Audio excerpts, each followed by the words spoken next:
Okay guys, so now what we're gonna do, we've got our 4 strips cut. Again, you'll cut however many you need for your quilt. This is just a sample of how to do this.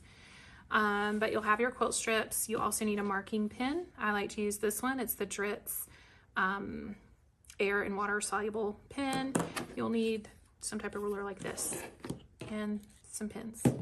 So what we're gonna do, we'll take one of our strips and let's open this and lay this one horizontally, just like so. Then you're gonna take your next one, unfold it, and you're gonna lay this one vertically. So we're gonna go this way. And you can kind of see how that creates this little overlap here. What we're wanting to do is sew across from this corner to this corner. So you'll take your ruler. Now, if you're not a beginner and you just want to pin and sew, that is totally fine. The videos that I create are geared towards a true beginner. Okay, so I'm walking you through step by step. I'm not going to leave any information out. But I took my ruler, I aligned it here in this corner, and took my marking pen. Now the purple end of this is air erasable. So if you're not planning to sew this right away, use the blue end. The blue end is for washing out. But this one will disappear. It'll start to get lighter here within just a few minutes. After you mark it, it's best to pin it like this. This is called perpendicular pinning, and this just makes it so much easier when you're at your machine to remove those pins as you sew across here. All right, so what we're gonna do now is we're gonna find the end of this strip. So I'm just gonna back this up. Here's this end. I'm gonna move this out of the way and lay this one horizontally and take my next strip, unfold it, and lay it vertically. These are right sides together. So again, something like that. If we peel this back, you can see the right sides are looking at each other. Take your ruler again and align this corner and this corner. Give yourself that straight edge and mark. I like to run it across and lightly mark it. If you drag this marker, the line will be jaggedy. It just won't be as accurate. And then again, just pin. Put a couple pins to hold it. If you want to do 3, you can. Okay, so now we're gonna move this and we're finding the end of this one. The one that's on top, we're finding the end. We're gonna lay that one horizontally. And this is my last strip. And we'll unfold it. And we're gonna lay this one like so, going vertically. We'll take our ruler, match the corners, draw your line,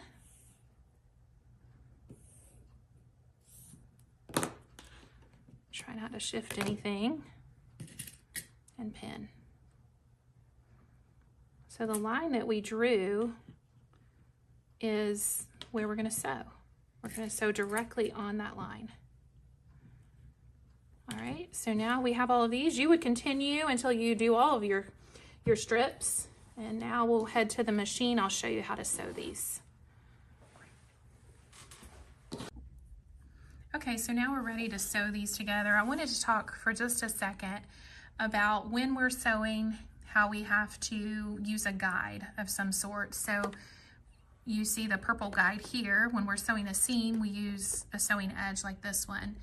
And then when we're trying to sew directly on a line, it's best to use the foot. So I don't know, let me see if I can get this to clear up a little bit.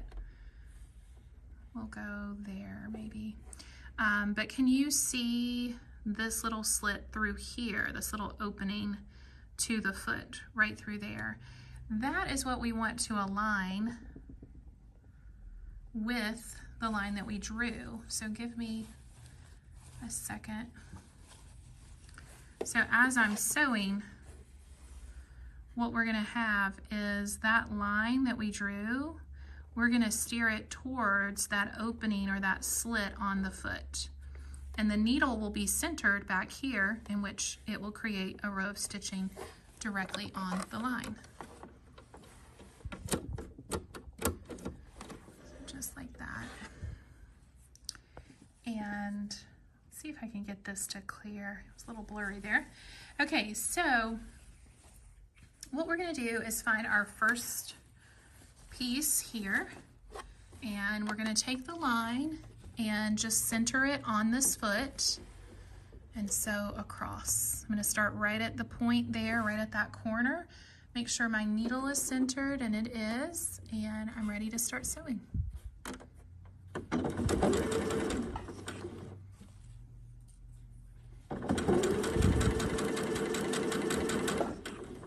You'll just keep on sewing all the way until you reach the other corner. And sew off of that. Don't really have to backstitch here. It's obviously never a bad idea to backstitch, but it's not really needed for that. So we'll go to the next one. And just center that line on the foot and sew.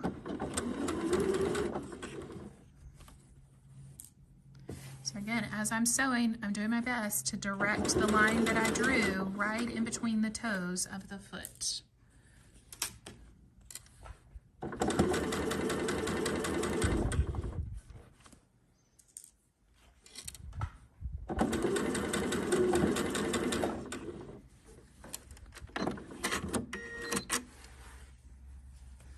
And I think we have one more.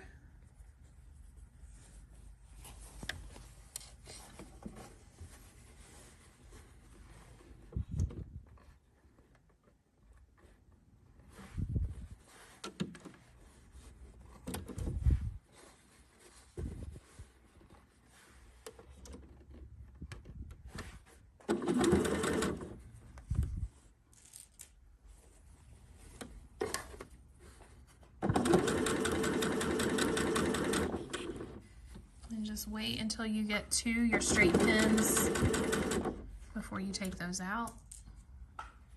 That way nothing slips, you know, as you're sewing. All right, so we've got all of these finished. So what we're going to do next, I'll show you how to trim this, and then we're going to press our seams open. Whenever you are. Okay, so now we're ready to trim away. We want to trim this extra. And you'll just take your small ruler. I'm gonna find the 1/4 inch line here. So it's that very first dotted line on your ruler. And we're gonna stack that 1/4 inch line directly on top of our stitching so that we are trimming these little tails off. So it will look like that when we're done. We're gonna go ahead and run through each of these, trimming those down. So again, just laying this here. Taking our 1/4 inch on our ruler, stacking that on top of our stitching, and trim. And then the last one,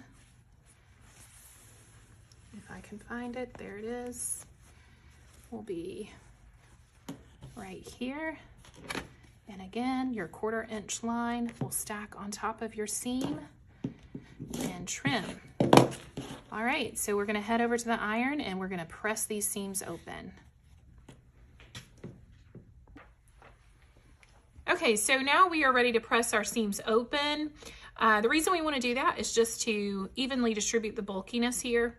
So this is a tool called a stiletto. I like this one because we have a stiletto point for on one end for sewing, and we also have this little pressing end that we can use to hold our seam open, and that way we don't burn our fingers. You can also use this end if you want to, but this one gives you a little more ability to hold on there. All right, so that's a seam pressed open. You just want to work your way across and do all of your seams the same way. We'll share a link to this stiletto. And then I think I have one more. after we press these open, we're going to press the entire strip in half, and that'll be our final prep step for our quilt binding. All right, so you can kind of see how that's helpful. It just, you know, that way you're not burning your fingertips trying to hold that open. All right, so now what we're gonna do is we're gonna get a straight pin. I'll show you a little trick here. I like to just take a straight pin and pin one end of my binding to my work surface. And so what I'm gonna do is fold. I've got my binding laying horizontal, wrong side up. I'm gonna fold it in half so the right side is facing out. I'm just gonna stick a little pin here. I'm kind of putting it on an angle so that I can tug against it and it doesn't come loose. So hopefully you can see that. All right, so now that's gonna kind of hold my place for me. And as I'm working, I'm making sure that my edges are aligned. And I'm just pressing that fold like so. Try your best not to stretch it, because if you're stretching it and heating it up, it you know, you're gonna stretch it out of shape and it'll kind of be warped. So be careful on that. And just use your iron, the point of your iron, to kind of work your way across. You can see how on our seams here, we have these little tails or little flags sticking out right there. So you'll just take a little pair of scissors, little precision scissors, and we'll trim those off. I like these, they're short little blade. Olfa also makes a pair of yellow handle. They have yellow handles on them, and those are really nice too, but these work. Just trim those off evenly, and we'll just keep moving down this strip here. So every time that I finish, I'm just coming back here and pinning this down. And then that again just gives me something. You can see how I tug on that and it's not going anywhere. Just gives me something to pull against. Here's the Olfa brand. You can see how they're really the same type of scissor. But the precision means that this part is shorter, so it gives you more accuracy in cutting small cuts. So, I don't know if I should, maybe you're just going to continue this on all the way to the end of your binding. I'll keep videoing. You may want to just fast forward because it's just going to be more of me pressing and trimming those little flags. You want to get a good crease. Make it easier when you attach it. Main thing to do is make sure that your edges are aligned here. You don't want one, even if it's just a little shorter, it can be a annoyance when you are sewing. So take your time and make sure those are even. The fabric we're using here is Starry by Ruby Star Society. And then these are just some scraps we're going to use for our sample. All right, we just have just a little bit more to do, and we'll finish out.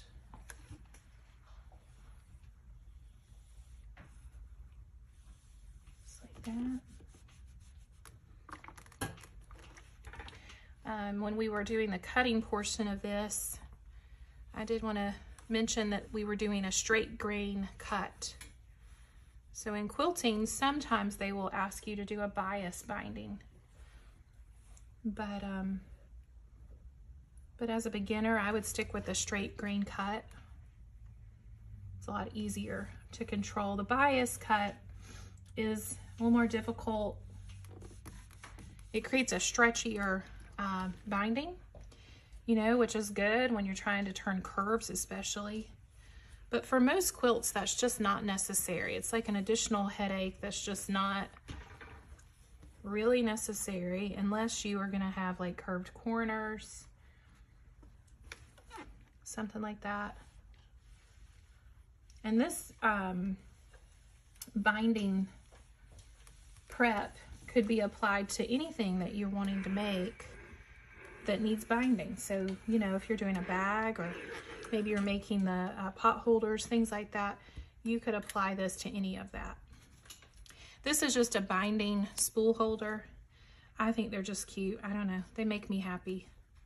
So when I finish doing my binding and I need to store it, I like to wrap it around one of these little spool holders until I'm ready to use it. And that way it doesn't get wrinkled. It may also help prevent my edges from fraying a little bit, just because it kind of protects the edges a little instead of just, you know, collecting it into a ball or something like that. This just gives you a good way to store it. And you just wrap it around.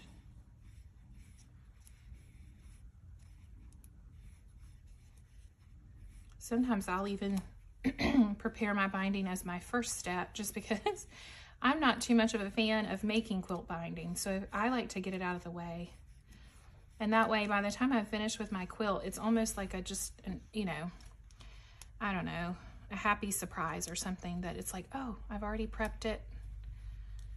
And it just doesn't feel like as much of a mountain to climb if it's prepped and waiting on this pretty little spool holder for me to use. I don't know, just little things like that can make some of those steps that we often procrastinate a little bit easier to approach. So there you have it.